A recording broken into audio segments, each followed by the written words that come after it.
Hold on. Yes. Hey, Aaron, where are you going? Yeah?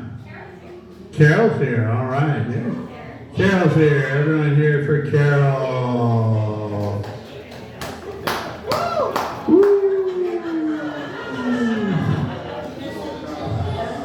Oh, there it is right there. I've seen this a million times. How come I can't remember? I can't remember. Makes me so angry. Yeah, does it suck today? Rice suck today? Alright. Oh, Demon Bitch, author and creator of Demon Bitch. Here she comes, Christie Shinn.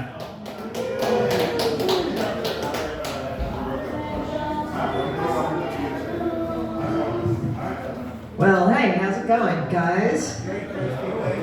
Hey, yeah. You know, it's kind of funny. It's just that when I first did stand-up, it's kind of like when you first have sex. You're all nervous, you build it up in your head, and you're going like, oh man, it's going to be this magical, complete thing. And when it happens, you're like, all right, just get the Astroglide second time around, you know. Don't give a fuck, right? So, yeah, I'm a comic book artist. And I'm also from NorCal, California. And, you know, it's funny, when I first moved down to LA, people were like, yeah, you're so friendly. And I said, well, why? How can you tell? It's like, well, I can tell you're from NorCal because you're just that friendly. I'm like, I would have to disagree. People from LA are even nicer. You know why? Because I have never been offered Coke as many times as I have fucking in LA. Like, I'm serious. Like, NorCal, it's weed. Most of the time, weed. Like, you get weed. Yeah, you have your hard drugs, like maybe meth, but that shit is so cheap. But, I mean, LA has, like, plenty of meth here. But Coke, like, literally talk to somebody for an hour. They like you enough, they said, let's go back in the back, and I'll have a bumper. And I should have gone and been able to negotiate that shit so I could pay off my Sally Mae loans. Has everybody ever dealt with that bitch, Sally Mae? Yeah. She sucks, right? She sucks. It's like, you didn't go and pay me for this month. And it's like, I did pay you for this month. It said, no, you paid the different bank under me for this month. It's like, fuck you then, right? So, you know, and being from NorCal, like, I'm constantly looking at my phone, because, like, I'm from the thing of Apple. So, you know, we don't really talk to each other. We just sort of WhatsApp each other. Or we sort of do the next door each other bullshit. Because it's like, even though we're all sitting in the same room, we just all have to next door each other because we're literally next door. We're just sitting there, you know? So, you know, okay, so I'm an artist, comic book artist, and I run these things called Kickstarters. Anybody familiar with Kickstarters? Okay, crowdfunding. So, new thing, you want to go and start something, you want to go and buy a new toilet, crowdfunding. You go to GoFundMe for that shit. Okay, Indiegogo, that's for where all the banned books are. For Kickstarter, that's like where all the projects are, like the, let's see, like the new coffee books, the newest comics, the newest graphic novels. If you're the new hot thing, you got to do the Kickstarter. I've run 3 successful ones. What sucks is that I also get 3 successful dick pics that are awful. Like every fucking time I have a fucking dick pic. I don't get them that often. Like a lot of girls complain that they get them a lot. I somehow don't get them very often, just once in a while. But I get all the fucked up ones. I mean, there was one where just one guy, it sounded like he was from Turkey or something. His name was Mohammed, okay? And the name sounded Turkish. He literally said, hi, sent me a dick pic. And it was a dick pic that looked like, I swear to God, had silver elf hair all over the shaft. I mean, I'm not saying I looked at tons of dicks, but I mean, since I'm an artist, I have to do life studies. And I've seen enough wieners to know that that ain't normal. So obviously I banned him, drew a banana over it, so I wouldn't be banned on Facebook. And it's like, no, I don't want to see your fucking silvery elf dick. But yet, for some reason, I get a lot of fucking pledges on that day. What's even better is that there was another guy, I have fans on Facebook, you know, I have friends on Facebook, they friend me and they follow my artwork because I post a lot of shit on Facebook about my work. Well, this guy, he literally, I think it's a French name, but this will be significant later on. So it's a French name. And literally, I just hear this ding because I don't mute my Facebook Messenger notifications for once. I look up, and it's a fucking dick pic at the worst angle ever. It's not a gay dude because they would actually like take the time on Grindr to fucking do it because they gotta impress another gay dude. And that's good. I mean, I give them that. Like, straight guys, you guys suck at fucking doing dick pics. Learn from the gay guys, right? Just go on Grindr, look it up. There's even a gay game of how to take the best dick pics ever. And you actually will get rated. So fucking go and download that game. I think it's free. It doesn't cost that much, please. Anyway, so what this dude did is that he sent me a dick pic, and it was at such an angle. We called him Chernobyl. If you guys are British, if any of you have a British background, there's bell end. That also means dickhead. It really looked like a bell end. Like the head was wrong, like he slammed it in the door. There was something wrong. And then his balls were like these small shaved things, right? But it was a French name. Showed that to one of my friends, and she went, I thought the French were supposed to be fucking hairier or something. So, I'm just dumbfounded. No hello. I mean, usually they'll say hi, you know, even the foreign ones will say hi to you. This guy didn't. He just sent it to me. And literally, I swear to God, the words fell out of my mouth onto the keyboard. And I was like going, oh my God, that looks malformed. And I managed to screenshot it just before he deleted it. And I just simply said in the next line, are you okay? Do you need help? And he literally said, I'm sorry, that was a mistake. So apparently I dick shamed him, which was great. And then on top of that, I had to talk about this experience because whenever something awful happens to you, what do people do now? They don't go see a therapist, they just go on the internet and bitch about it. So I had to do that, but I covered it up with a cracking because it looked that bad. And literally and I said, this dick looked terrible. Like, I literally have on my Facebook an album of all shitty fucking stupid shit that ever happened to me on the internet. Just for the comedic wall. I mean, it's amazing. Like, there's one where, like, this one guy, he tried to hit me up in my comments and saying, like, go and sit on my face or something. So I had one of my friends, Tony, who looks like a white supremacist, even though he's not. He just is a very sweet welder white guy. And he went ahead and he just went up to him, come on, big boy, I'll split you in half. But that's another story for another day. But anyway, for this guy, so what ended up happening is that I posted in a comedy group, I made the guy anonymous, and I just said, I swear to God, I got the worst dick pic ever. And they said, and then, this is what's amazing. All the girls in the world came up to me and asked me what it really looked like. And I was like, wow, okay. So I was helping this guy get action. And he didn't even do anything. He just sent me this shitty dick pic, and I just decided, okay, well, I'll help him out. I mean, come on, I'm a giver, I'm altruistic. So guess what happens? So I sent all of his dick pics over to every girl in the group. It was mostly women asking me this. All the women were fucking asking me to send them this dick pic. And I swear to God, it happened so much that Facebook flagged me for spam. I literally had to tell these random people that I never knew or never would have otherwise have connected with, friend me and I'll send it to you. And now I feel very proud because his dick is out everywhere. And number two, what's even better is that now when he drops trowel in front of a woman, she's like, I know that one. I know that one. That's why when girls tell me, I get dick pics all the time, I don't know what to do. And I said, I do. I do. And literally, when I put that on my Kickstarter, I didn't put the actual dick on my Kickstarter, I covered it up. But I just said, here you go, and I just make a comedy bit out of it, and yet for some reason I get over $1,000 in pledges after that shit. I'm great. It's like pimping my own shit out, maybe I'm not that good at, but pimping another dude's dick out, it's amazing. I should just be a madame or something for a bunch of gigolos. I mean, role reversal here, right? We're all progressive. So there you go, right? So anyway, but COVID, let's talk about COVID. No one? Okay, good. No, it's kind of funny with COVID because it's funny because everybody was telling me how they were all traumatized with COVID. And what I just did was, like I said, you know, I sat at home and I watched fucking cat videos all day while I drew my cartoons and did Kickstarters and it was like the most quietest fucking thing I could ever do. It made me kind of happy. Like, you know, people were like, I had to cope during COVID. I had online therapy sessions.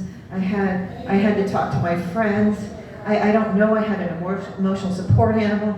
I don't know what I did to cope. And they asked me, Christie, what did you do to cope? How did you do so well during COVID? And I'm like, cat videos? Like, I'd go and just watch all the cat videos in the world, and I was so happy. And here people are watching murder, death, and destruction on the news and the media. And I got to see some of that, but I'm like, no cat videos. We're doing the peaceful cat videos right now. Cat videos are great. I don't care if you're a dog person. Cat videos are awesome. It's like buying a pillow, like a nice big body pillow for your mind, and you just curl up to it, and you're just lying there, and you're just like, oh, this is nice. I just got to go and watch cat videos all day. It makes me feel better than not being able to touch another human being for a while. But anyway, other than COVID, what else? You know, and also I haven't been kind of pressured to travel. I really haven't. It was like the best 2 years of my life where I didn't have to do shit, apparently.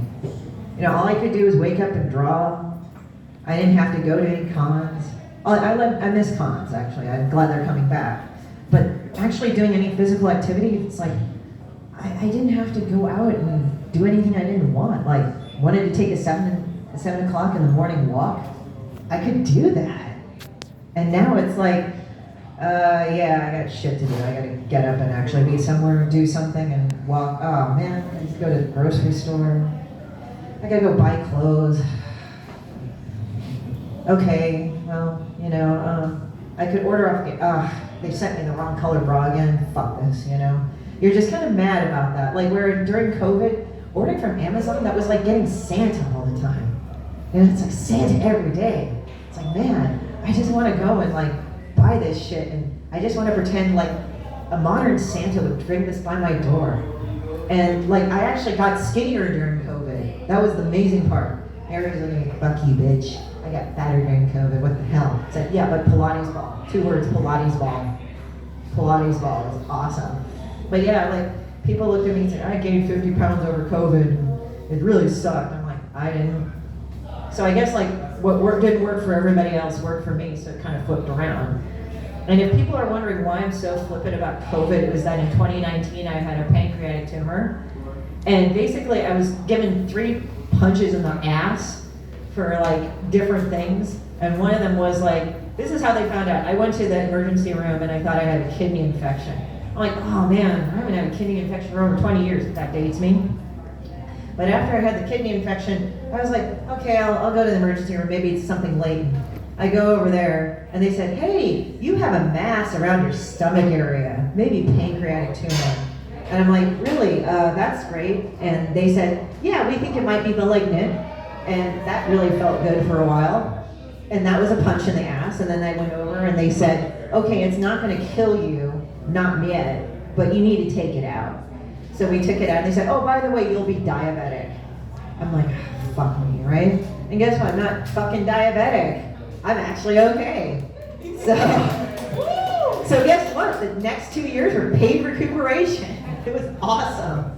So when people tell me, how did you go and be like actually okay during COVID? I said, just pretend you have cancer first. It's great.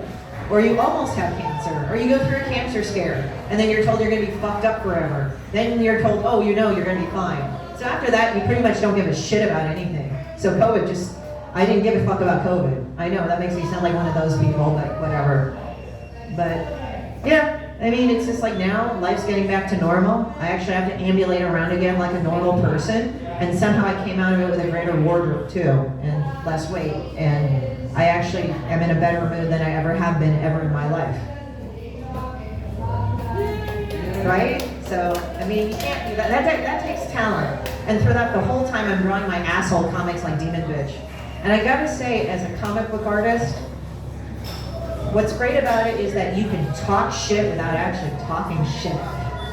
It's awesome. So with my comic Demon Bitch, I make fun of chicks I hate. Not people that have made me mad, not people that have irritated me, but people that have made me really pissed off on that one. It's like that person over there. You, the one that fucking double dips with all the goddamn ships at a funeral, fuck you, I hate you, kind of thing, right?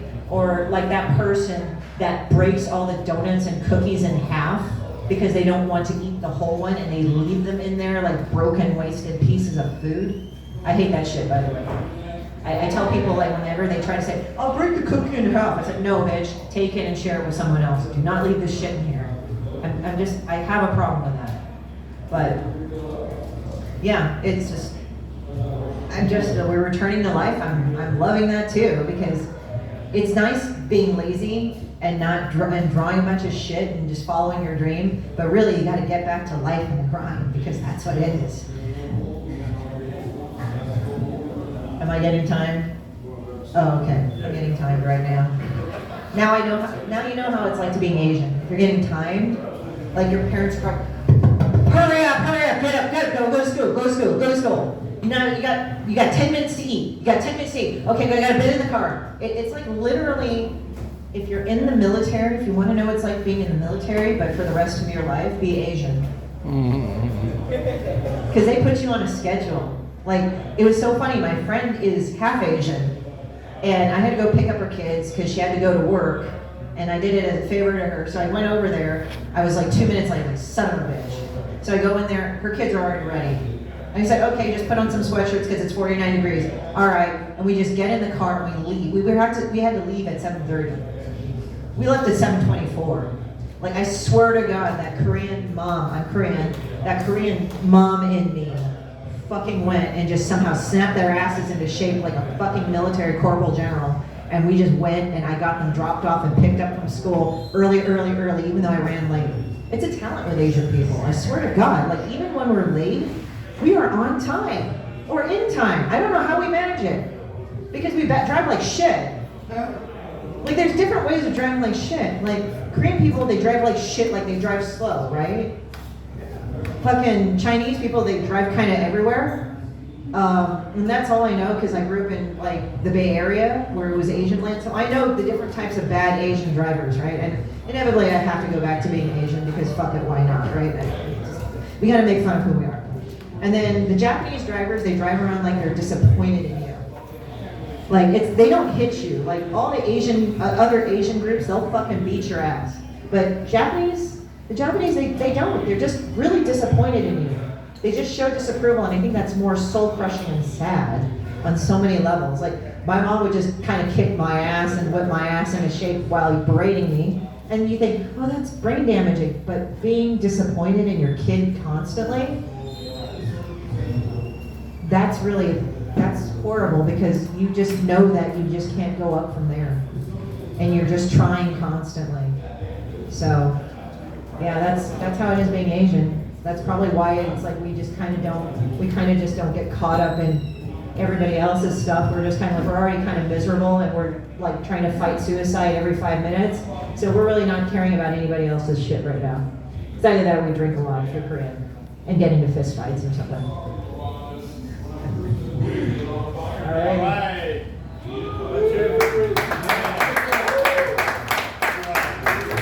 Author Demon Bitch.